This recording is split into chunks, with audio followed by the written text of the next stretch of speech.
My name is Judy Flattery, and I lead the team who put together today's program of speakers. We'll now begin session 1, which we're calling Doing the Work to be Suitable for Parole. In this session, we'll learn about some actions being taken within prisons, both by and for incarcerated individuals who are ready to take their life in a new direction. Our first speaker is Michael Todd from the Compassion Prison Project. Michael Todd is the manager of Rehabilitative and Reentry programming at Compassion Prison Project. Michael and I were together this week for 4 days at Calipatria State Prison in California near the Mexican border. And we want to extend a very special warm welcome to family members of the wonderful men we met there who are with us today. Compassion Prison Project deals with recognizing and learning to deal with the impact of childhood trauma. Michael Todd has shared that he has survived many of these adverse childhood experiences, we call them ACEs. He has survived a traumatic brain injury, which he suffered in an automobile accident that killed the other people he was with. Most importantly, he has survived a life sentence in the California Department of Corrections back in the days before they offered much in the way of rehabilitative programming. Michael was tried as an adult for a crime he committed when he was just 15 years old. He served over 27 years on this sentence before he was granted parole. While in prison, Michael participated in many self-help and rehabilitative programs.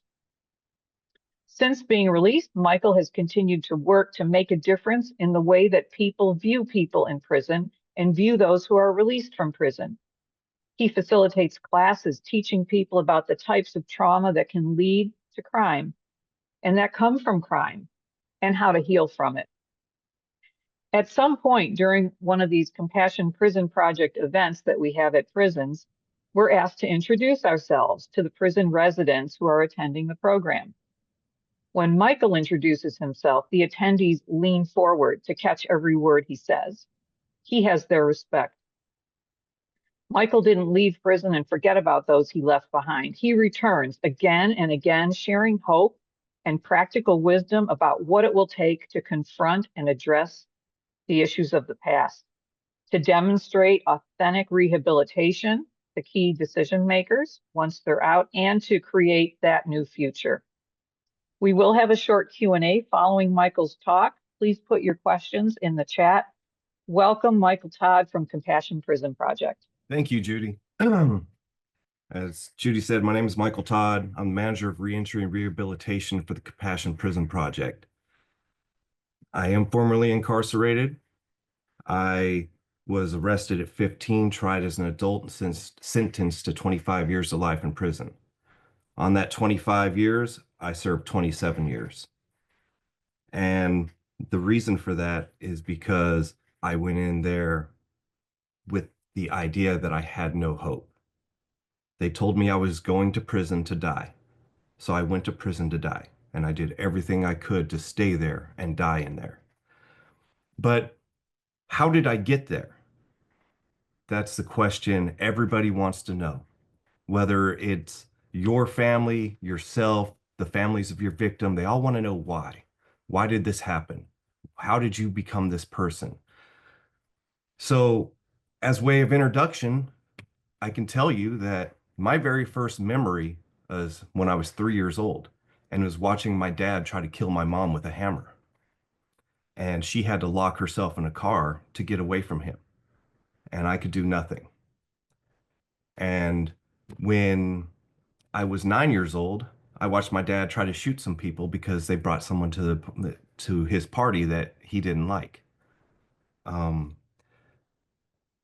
Violence very quickly became the solution to everything.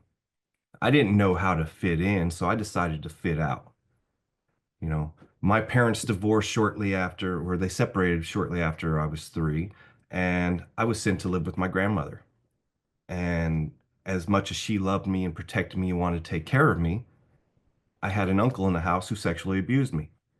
So all I could do for the rest of my life as a young boy and teenager is try to prove my manhood, try to prove that I was somebody, try to gain acceptance because nobody in my house really loved me. I was an object.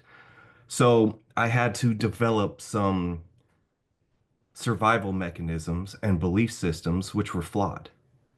I had to believe that everybody else was an object. Everybody was there. I could harm them because they could harm me. I had to protect myself above everything else. And that led to me fighting in school. By the time I was 12 years old, I was involved in a gang. By the time I was 13 years old, I was involved in a larger gang. And by the time I was 15 years old, I had killed somebody and been arrested. So a month and a half after my 17th birthday, I am on a maximum security prison with guys getting out of the shoe. People who had killed people, people who were never getting out of prison. And I wanted to be somebody. I wanted to fit in. I wanted to protect myself. So I did everything I could to be somebody. But with that said, I got to prison and I wanted to program. I got there and I told my counselor, and this is before you even get to go to the yard, you have to see your counselor. And he says, "So what do you want to do?" I said, "Well, I have a couple credits left. I want to get a high school diploma." And he said, "Yeah, we don't do that." Okay. I said, "All right, well, I want to get a college degree." He said, "Well, if you can afford to pay for it yourself and do it through correspondence, you can do that." I'm like, "Well, I'm a broke kid that just got to prison. I don't have any money." So he said, "Okay." And I said, "Well, I want to get a vocation." He said, "Well, you're too high custody to get a vocation." So I said, "What can I do then? I can't get an education. I can't get a vocation. What can I do?" He said, "Here's your options. You can work as a porter, which is like a janitor in the building. You can work in the kitchen. You can work on the yard crew, or you can make a knife and go to the hole." This is one of the options that my counselor gave me. And over my time in prison, I did all of those. But I walked into this situation knowing that there was no hope. There was no hope of going home. There was no hope of improving myself. There was no hope of anything unless I did it myself. And it took me a long time to decide that I wanted to do it myself. I was involved in gangs. I was the guy that they had labeled a shot caller. I started wars. I resisted the authority as much as possible because all I could do is look at me versus them. And anytime you choose to label someone else as something different, you dehumanize them, you dehumanize yourself, and then you're able to do whatever you want to them and accept whatever they do to you because they're the enemy. Everybody is the enemy when you're in this mindset. I like to say that prison is collective insanity because everything that you do in there makes sense when you're in the middle of it. And as soon as you step away from it, you're like, what the hell was I thinking? How did that make sense? Why did I have to go after that guy? Because he bumped into me and didn't say, excuse me.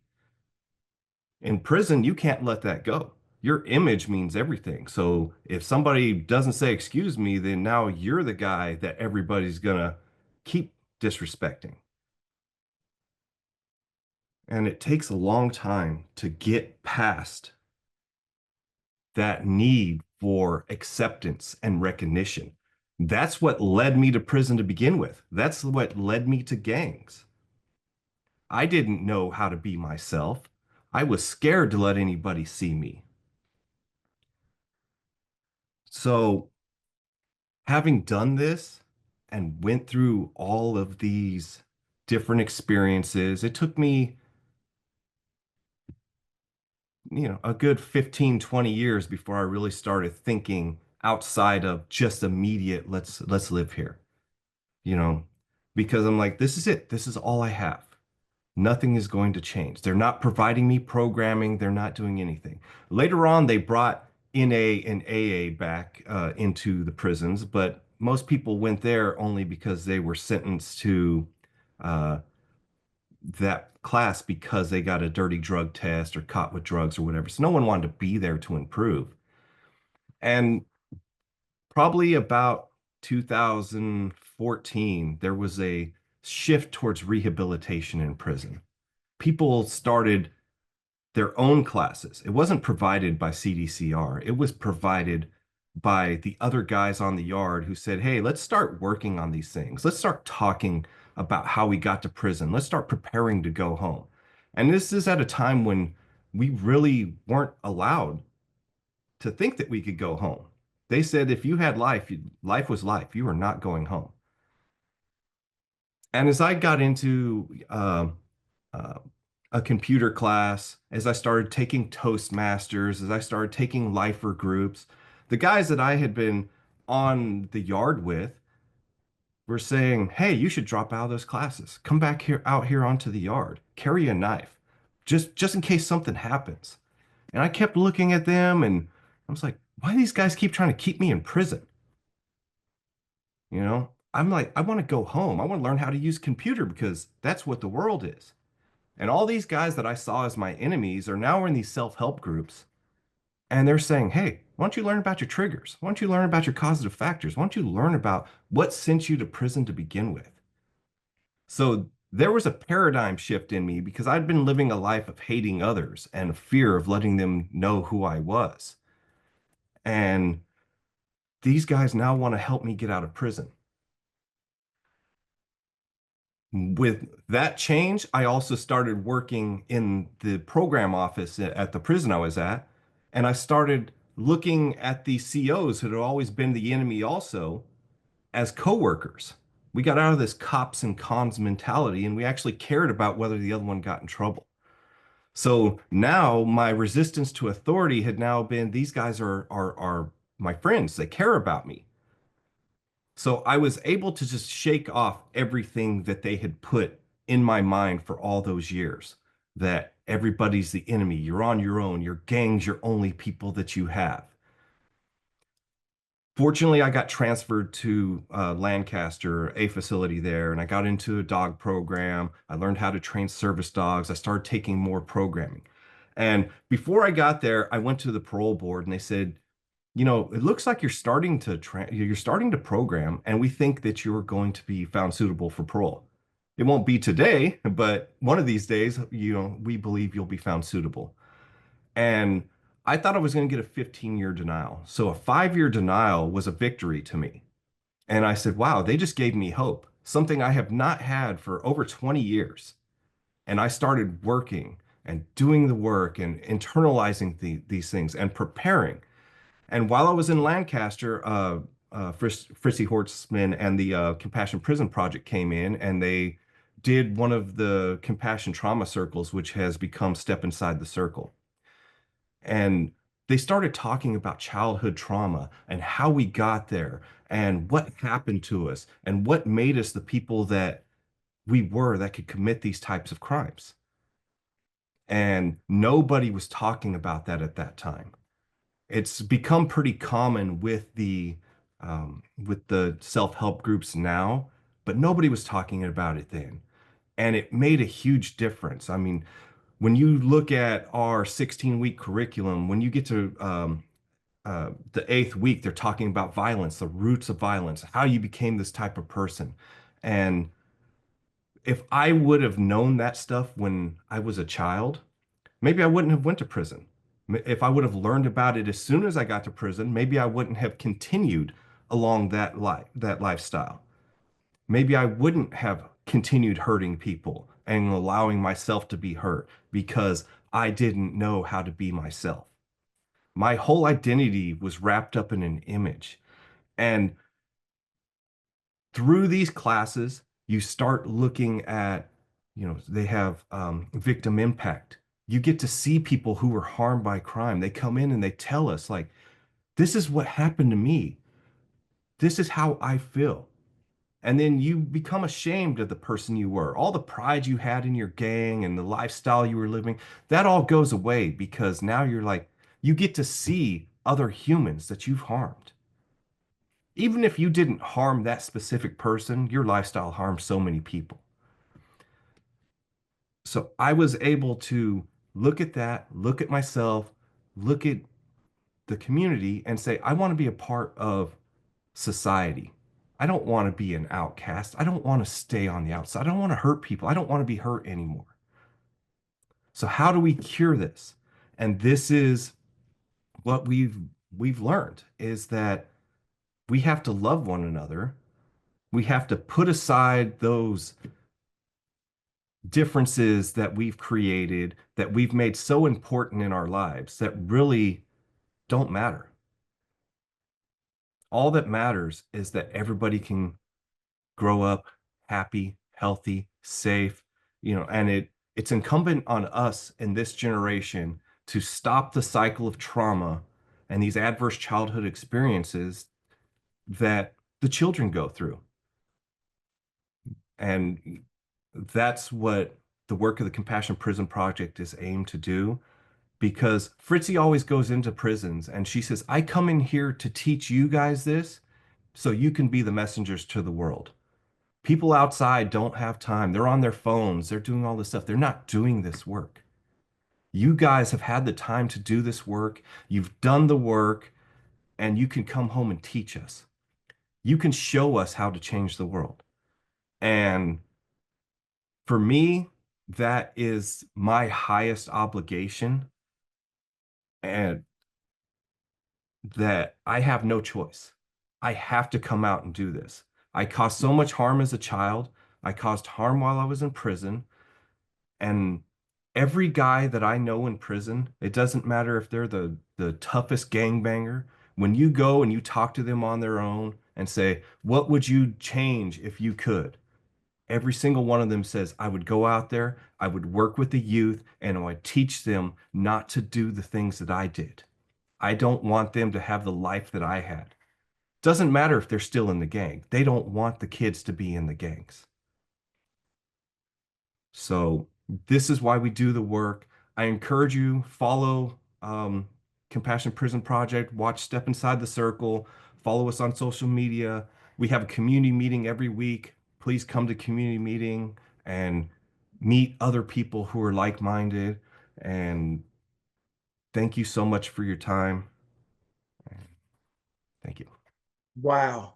Thank you so much, Michael Todd. That was very inspiring, encouraging, and motivating. This is an awesome time. I'm so blessed to be here amongst everyone. My name is Aku Musa. I'm a part of the planning team for the President's Partnership, the Education and Action Conference today. And I'm going to be coordinating the question time right now. I was incarcerated in the Texas Department of Criminal Justice for 23 months. And while I was in, I lost my son, and that was a very traumatic experience. And that sent me into a depression. And then I felt it was, after a year, I felt it was time to get to work. And I started a program while I was incarcerated called Better Dads. And that program is still going to this day. So I'm excited and tremendously humbled to be here today. So at this time, we're gonna have some question and answer. So let's have some questions right now so that I can present those to Mr. Michael Todd. Let me see in the chat here who we have. Okay, so we have a question, Mr. Sheldon. Is there a charge to have Compassion Prison Project come into a facility?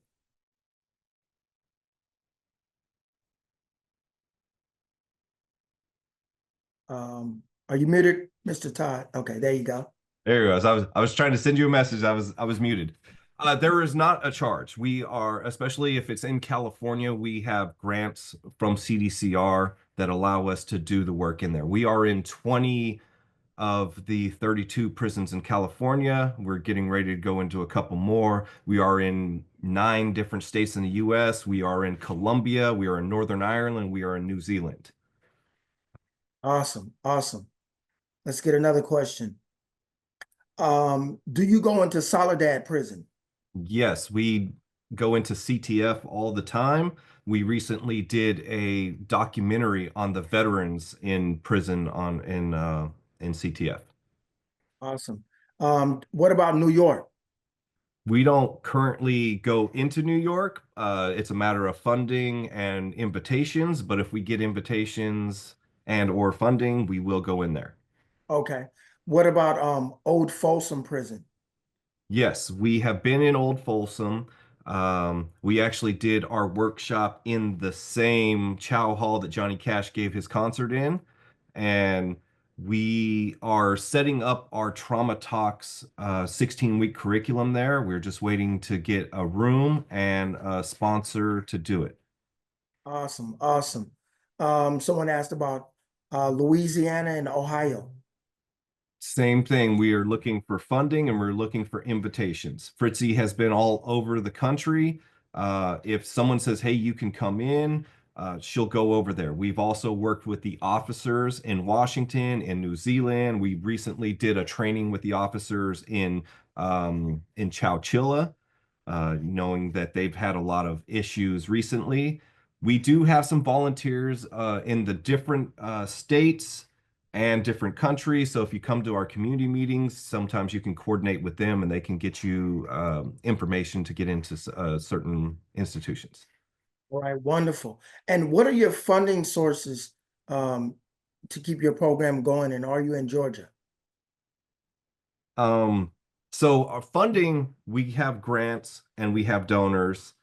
We recently got a grant from the Leo Clinic at Notre Dame. They're doing a study on the effectiveness of our program in California.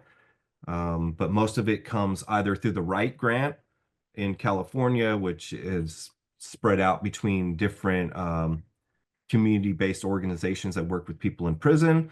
And also, we do have a contract with CDCR to provide programming. So they give us a grant for that. Okay. And how much are you working with other places such as Scandinavia to learn about what they're doing? Fritzy is in contact with a lot of different people and organizations. I work with Reentry and restorative justice organizations as well. I work with Mass Liberation, which provides transitional housing. So we are in contact with a bunch of different places. And if you've seen Fritzy's podcast, Compassion in Action, has spoken to Gabor Mate and so many of the professionals that really focus on this. So she's getting all she's getting the scoop from all the top people. So Yes, yes, sir. What about how to start a chapter in Wyoming? Someone's saying they don't really have much there. okay.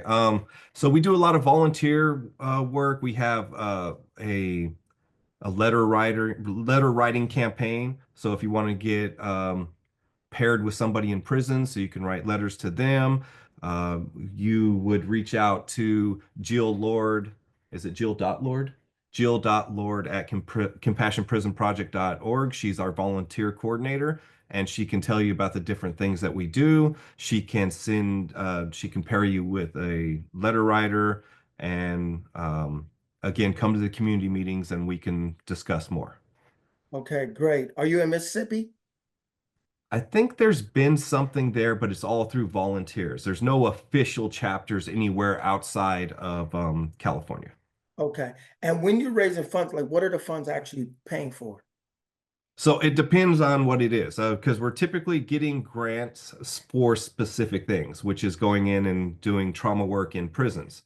Um, but we have also done a hygiene drive and we sent hygiene into indigent inmates in San Quentin and Chowchilla. We're trying to expand that. We have done a book which was written by prisoners in uh, Fort Dix who are we spent 3 years designing it, putting it together, putting their art and their poetry and everything in there. That's about to be released. So some of the money will go to that. Most of it goes into our workshops and creating workbooks. I am like a one man shipping crew. So I send out thousands and thousands of workbooks. Our Trauma Talks course curriculum is 16 weeks, but it's 2 chapters in each workbook. So we have 8 workbooks that they go through. There's 16 DVDs that go along with it. They watch the DVD, they sit in circle, they talk about it, they work on it in the workbook. But what ends up happening is they create this bond between guys of different nationalities, different race, different former gang ties, and they start caring for each other and supporting each other. And one of the biggest things that we always want people to do is stop asking what's wrong with that guy and ask what happened to that guy. And when you can shift that and say, wow, maybe he's just going through something, then the hostility ends. Man, thank you so much, Michael Todd. I'm excited to find more information about the Compassion Prison Project .org and getting involved. I'm from Cali, born and raised, so I'm excited. My dad did some time in Tehachapi Prison. We were just there too, so great. So thank you so much. It's Thank you. I'm really a high level respect, sir. Thank you. Thank you.